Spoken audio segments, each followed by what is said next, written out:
Hello and happy Easter. This is Friar Tim's FriarSide chat for Wednesday, April 15th, Wednesday within the octave of Easter. Happy Easter to everyone. Again, I'm broadcasting from St. Anthony of Padua Friary in Durham, North Carolina. And just as a notice, Friar Bill and I and all the rest of the friars continue to do well, and we hope that you and all of yours are doing well also. Today is a reflection. I'd like to take something from the Gospel of today's liturgy, which is the Gospel according to Luke, chapter 24, verses 13 to 35. And I'll read. That very day, the first day of the week, two of Jesus' disciples were going to a village 7 miles from Jerusalem called Emmaus, and they were conversing about all the things that had happened. And it happened that while they were conversing and debating, Jesus himself drew near and walked with them, but their eyes were prevented from recognizing him. He asked them, "What are you discussing as you walk along?" They stopped, looking downcast. One of them, named Cleopas, said to him in reply, "Are you the only visitor to Jerusalem who does not know of the things that have taken place there in these last days?" And he replied to them, "What sorts of things?" They said to him, "The things that happened to Jesus the Nazarene, who was a prophet, mighty in deed and word before God and all the people. How our chief priests and rulers both handed him over to a sentence of death and crucified him. But we were hoping that he would be the one to redeem Israel. And besides all this, it is now the 3rd day since this took place. Some women from our group, however, have astounded us. They were at the tomb early in the morning and did not find his body. They came back and reported that they had indeed seen a vision of angels, who announced that he was alive. Then some of those with us went to the tomb and found things just as the women had described, but him they did not see." And he said to them, "Oh, how foolish you are! How slow of heart to believe all that the prophets spoke. Was it not necessary that the Christ should suffer these things and enter into his glory?" Then, beginning with Moses and all the prophets, he interpreted to them what referred to him in all the scriptures. As they approached the village to which they were going, he gave the impression that he was going on farther. But they urged him, "Stay with us, for it is nearly evening, and the day is almost over." So he went in to stay with them. And it happened that while he was with them at table, he took bread, said the blessing, broke it, and gave it to them. With that, their eyes were opened, and they recognized him, but he vanished from their sight.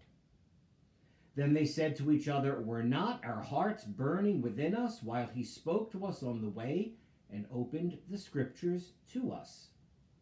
So they set out at once and returned to Jerusalem, where they found gathered together the 11, and those with them who were saying, "The Lord has truly been raised and has appeared to Simon." Then the two recounted what had taken place on the way, and how he was made known to them in the breaking of the bread.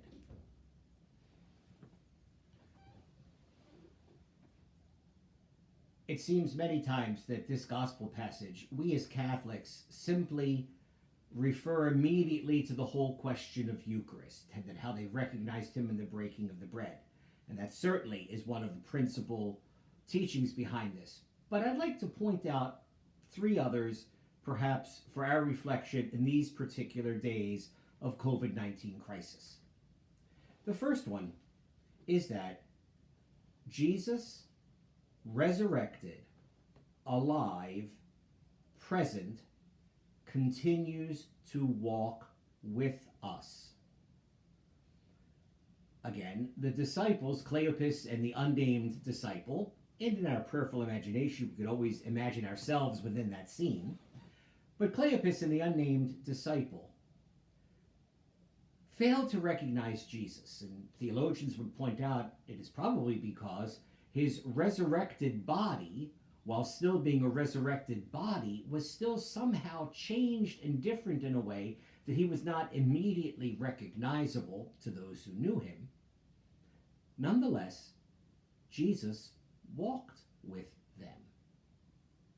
Now, Jesus still possesses this resurrected body, assumed into heaven at the ascension. Jesus is still present among us, alive because of the resurrection, and Jesus still walks with us. As the old Protestant hymn goes, and he walked with me and he talks with me. And both are the same notion of it.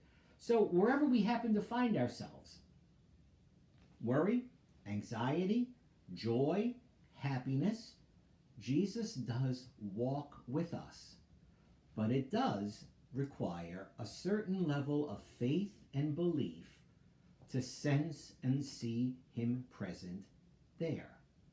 And that's not our imagination. That's not wishful thinking. That's not just kind of whistling as we're walking in front of the graveyard kind of a thing.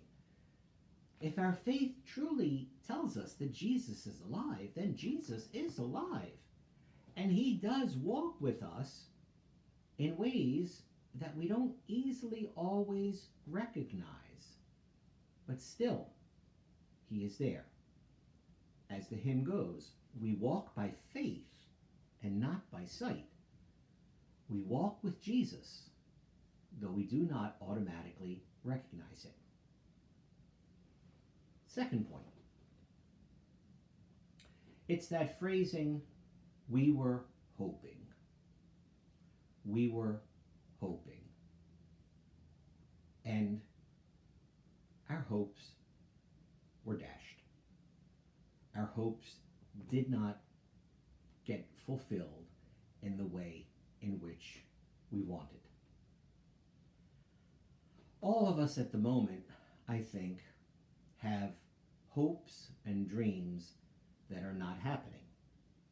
Whether it is a wedding that is not going to be celebrated in the way in which we wanted it to be, or whether it's going to be a first communion or a confirmation for our children, and we wanted it to be a special day, and it's not what we were hoping it was going to be. Whether we're the catechumens and the candidates who throughout the world have been preparing all through Lent to be received joyously into the church and to be baptized on the Easter Vigil, and it didn't happen. Or whether our plans and hopes of being with family and friends and enjoying Easter simply didn't happen. It's important for us to name the losses. We were hoping. It's important for us to name these losses before God, because they are in fact real losses. They are real hopes.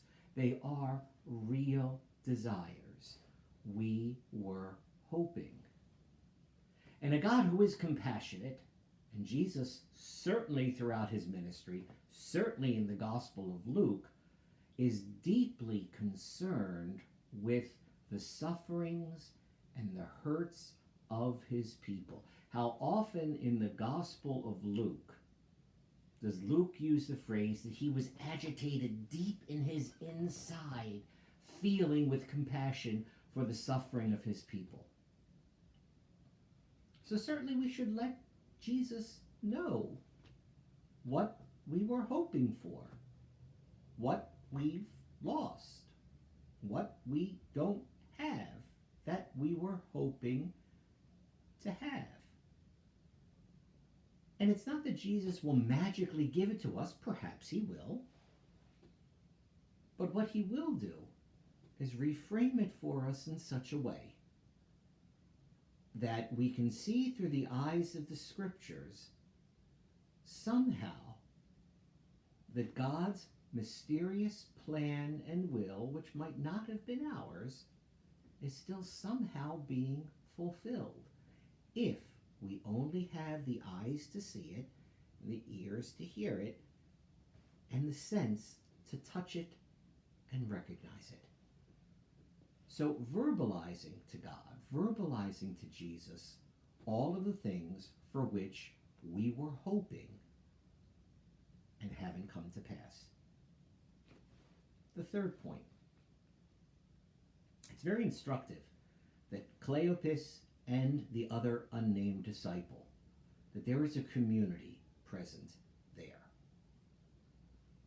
The story, in many ways, would have worked exactly the same had it only been Cleopas, and there would have been a one-on-one encounter with Christ.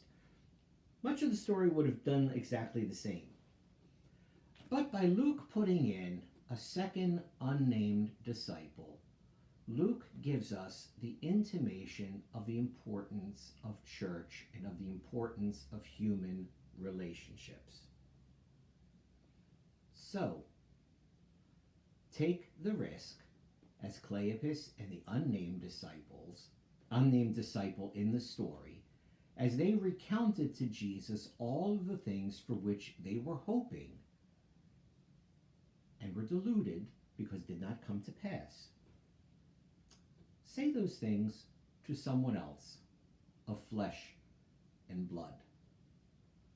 As we are locked in the same building with the people that we love for a longer and longer period of time, all of this sense of grief and loss of the things that we haven't been able to do and that are such a difficulty for us are going to mount up.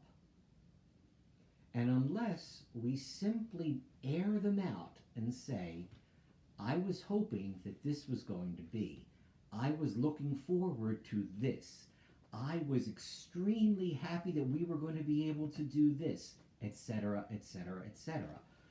When we verbalize these things with people that we love and people that care about us and we care about and listen to us and want to hear what is going on, it builds up a sense of community and intimacy among us.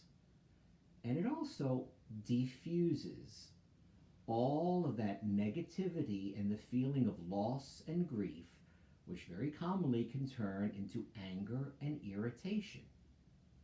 Because many times, snapping at someone because they didn't load the dishwasher correctly, or snapping at someone because they didn't operate the washing machine correctly, or snapping at someone for this or for that imagined infraction, very often is just a way sideways of us to express we were hoping, we were wishing, we were trusting, and things didn't happen.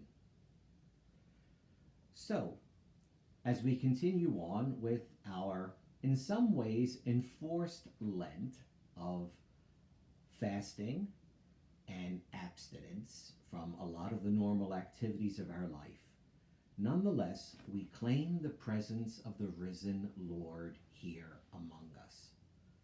And that presence of the risen Lord, if we have the eyes to see it, can change and transform in ways that we don't understand. Much like Cleopas and the unnamed disciple had their delusions transformed into a deeper understanding of the scriptures, and had a simple evening meal transformed into the life presence of Christ, are not our hearts burning within us to truly experience the joy and the peace of the resurrection? Once again, happy Easter to you and yours, and God bless.